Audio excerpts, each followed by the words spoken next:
Never seen me before, but my name is Theo.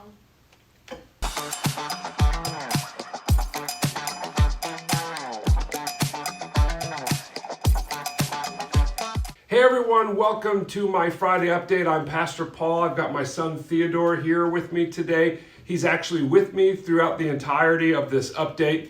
At the end of this part of the video, we're going to actually make you a recipe. We're going to share with you my jalapeno corn chowder recipe. Actually, it's my Aunt Jean's recipe. We'll get to that in just a minute. But before we get to that, I just want to say thank you to everyone who has sent in their commitment cards for next year. Just so you know, we have a tremendous response happening right now, and we're so thankful for people sending in those cards and being faithful to how God is moving in their life. We thank you for that very much.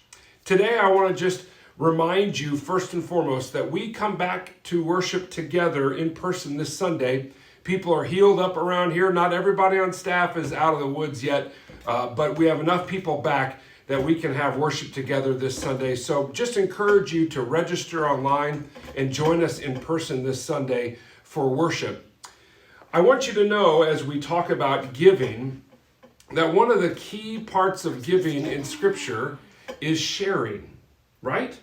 And so Acts 2, one of my favorite passages there, is the church as described by the Acts writer Luke, and he describes the early Christian church, the church of Pentecost, this church that shared things with one another. And so Theo, you know about sharing, don't you? Would you mind sharing with me some of your Chobani? That's so nice of you. Can I have a bite? Do you think this is any good? Not, oh, you're sharing it with me because you don't think it's very good? It's not very good? Oh, I think it's delicious. That's what the early Christian church did. They shared with each other. And it says here in Acts that they enjoyed the favor of all people around them. That amazes me. What would it look like if the church and all the people in the church shared with one another? That's what we're asking you to do during this time of looking at your commitment for next year. We're asking you to share. It's pretty simple, it's not complicated, but I really believe that the Lord blesses it. Theo, thanks for sharing your Chobani with me. That's really nice of you. Anytime, dude. Anytime, dude. I love it. Hey, thanks for watching today. Stick around. We're going to cook some jalapeno corn chowder for you.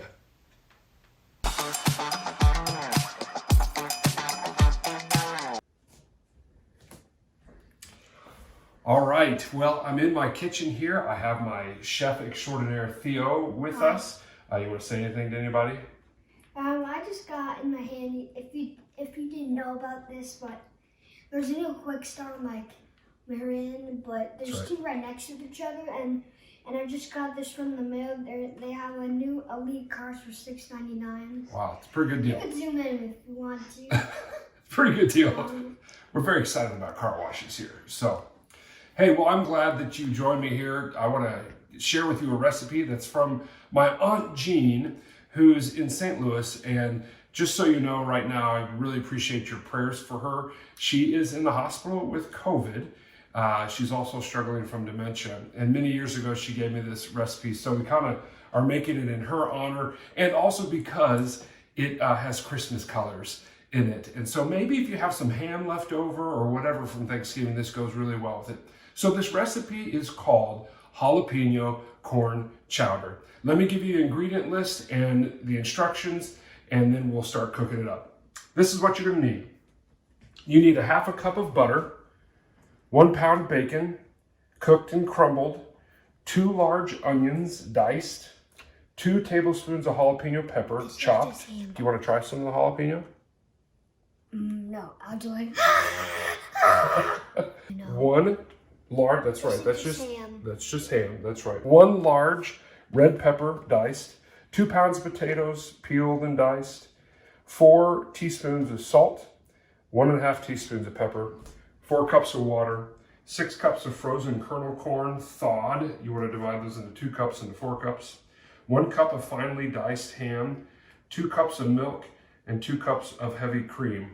Now, just so you know, this recipe that we're doing here today is actually half of this, because this recipe feeds an army, and we don't need that much, so we actually have half the ingredients or half of what we need here. So just so you know, this is only half, right? We good on that? All right, let me give you the instructions. In a large soup pot, melt butter over medium heat. Add bacon, onions, jalapeno pepper, and red pepper, and saute until soft. Add potatoes, a little bit of your salt and pepper, or half of it pretty much, and your water. Reduce. Did you hear that? That's kind of funny, huh? Is it water? Yeah, that's water. Can I drink it? No, you may not drink it. We need that for the recipe. All right, reduce heat to low and simmer. Cook covered for 20 minutes. Then you're going to want to take 2 cups of your corn in a food processor and puree. You're going to add that to the mixture above. Add the remaining 4 cups of corn, ham, milk, cream, the remaining salt and pepper. Heat soup to desired temperature. So that's how it goes. Let's start cooking. Okay, all right, we're here at the oven and we got Theo here melting our butter. We're going to do that real quick and then we're going to add all the different ingredients. But you don't want to never touch that because you burn your hand. That's right. Don't burn your hand. You're doing a good job, buddy. All right, keep on melting. If you want to see me cooking, just text me. What number are people supposed to text you at? What number are they going to text you at? Your phone. I text Becca or something. Oh, there we go. All right, you ready, buddy? Should we add some ingredients? All right. Okay. There goes the onions. Stir those up a little bit. Can you stir them in there? Those onions sauteing. So you bring in the onions. Add the jalapenos. Whoa, That's right. you should dump them on your hand. Did I dump them on your hand? I thought you did that. And then the red pepper. No. And I always like to just let this be together for a little bit because this is the colors of Christmas. Isn't that, Theo? The color for the Christmas. So keep on sauteing that. Stir that up, buddy. Fast. That's pretty good. Keep on going a little bit faster.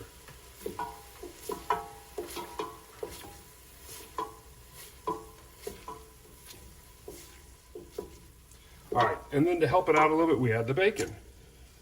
The bacon will release some of its grease, which will be delicious. All right, stir it up, buddy. Bacon is not a Christmas color. I got it. I think we just heard some commentary from the videographer. All right, so let's stir it up in here. One of the best smells on earth, right? Sauteing onions, peppers, bacon. All right, we're gonna let it cook there for a little bit, okay? All right, some tricks of the trade with this recipe because there's a lot of chopping that you have to do and cutting up and things like that. So you're going to use a food processor here in just a minute to basically process the corn that you have, some of the corn that you have. So what I've done in the past is I've used the food processor for many of the ingredients that you need, especially the onion and even the bacon. What's interesting is that this recipe asks you to crumble the bacon. You don't have to do that. You can just chop it up. But if you really want to crumble the bacon, you can put that into a food processor. That will just destroy that bacon. And then you cook it and it'll end up being really crumbly. I've never left the bacon fat in the pan. So if you really want a fatty version of this, you can do that, but I would imagine that would really give you bacon overload flavor. So just some things to keep in mind as you're preparing to make this. The final thing is this: when you chop up your potatoes, if you chop them up too big, you won't cook them long enough to soften them up. So make sure that they are kind of on the diced side, so small. Let me show you an example. Dad, what did you put out this in? This is about as big as you want to get it right here. The recipe also says that you should peel your potatoes. I like potato skin on there, so you can do it however you want to. So just some tips of the trade here for you to make this recipe. All right, well, we're back. It's been 20 minutes and everything's looking good in the pot behind me. This is the part where we bring the food processor in. You're gonna take, it's a third of the corn that you've got in your recipe, and you're gonna blend it in your food processor. You want to bite one? So I got some frozen corn here. It's really cold. Yeah, it's really cold. So we're gonna turn this on. Never, ever put your fingers in there, right? No. Never, ever. Very bad. Shall we do it? Yeah.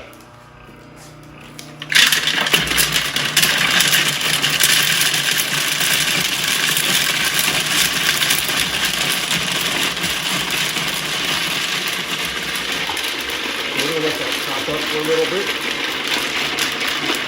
That's looking good. Does that look good? All right. So we want some of this. We want some of all that corn, obviously. A third of the corn in the recipe.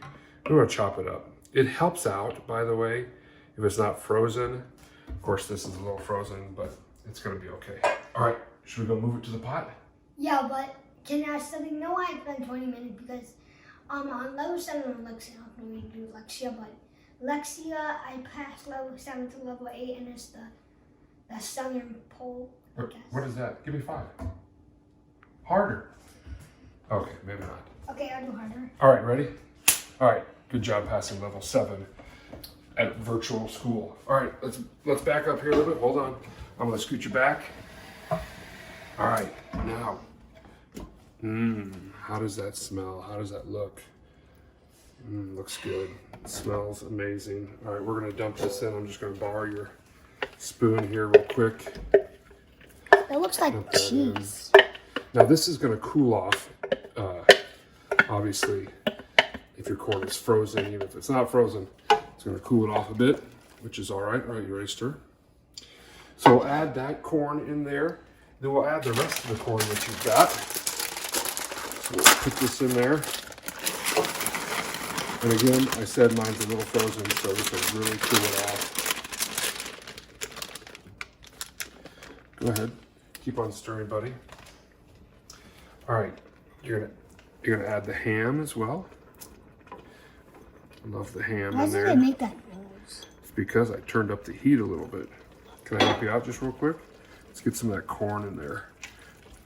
That corn is a little frozen, so we're gonna mix that in there. Okay, now the good part comes in. Of all good chowders, we have our cream and our milk that we're gonna add in here. All right, can you stir? Go ahead, you got it. It's getting deeper. It is getting deeper, that's right. And then we'll add the remainder of the salt and pepper. Ooh, salt and pepper. Salt and pepper. Good. All right, stir it up there. And right now I've got the heat turned up again, just obviously to heat this. And really at this point, you're wanting just to heat it to your desired temperature. So it's just going to sit here. We're going to let it sit for a while. We'll come back here in just a minute, get it nice and hot, and we'll taste test it for you. So we'll be right back. All right, let's take a look at what we've got here. Oh yeah, doesn't that look delicious? This is fantastic. So I've ladled myself just a little bit here. It's got it right over here, cooling it off a little bit. Let's give it a taste test, shall we?